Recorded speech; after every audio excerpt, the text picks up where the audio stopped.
Hello' everyone, ভালনে আপোনালোকৰ?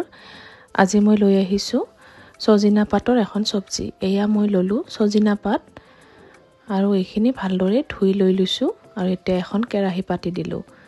এতিয়া কেৰাহীত মই অকণমান মিঠাতেল দিছোঁ, তাত দিলোঁ কেইফুটামান নহৰু আৰু দিলোঁ কেঁচা জলকীয়া দুটা কাটি দিছোঁ আৰু তাতে মই অকণমান দি দিলোঁ মচুৰ দাইল। এইখিনি অলপ সময় ভালদৰে ভাজিব আৰু ইয়াতে এতিয়া মই পাতকেইখিলা দি দিছোঁ। সজিনা পাত আমাৰ স্বাস্থ্যৰ বাবে খুবেই উপকাৰী হয়। ইয়াৰ গুণাগুণ বহুতো আছে। কেতিয়াবা মই আৰু ইয়াৰ ওপৰত বেলেগ ভিডিঅ' বনাম। আজি এইটো সৰুকৈ বনাইছোঁ আৰু এনেকৈ এইখিনি ভালদৰে ভাজি ল'ব আৰু ইয়াতে দি দিলোঁ নিমখ অকণমান। নিমখখিনি আপোনালোকৰ সোৱাদ অনুযায়ী ল'ব পাৰে আৰু ইয়াতে দি দিলোঁ মই অকণমান কলাখাৰ। এইখিনি প্ৰায় 5 মিনিটমান সময় এনেদৰে ভাজিম।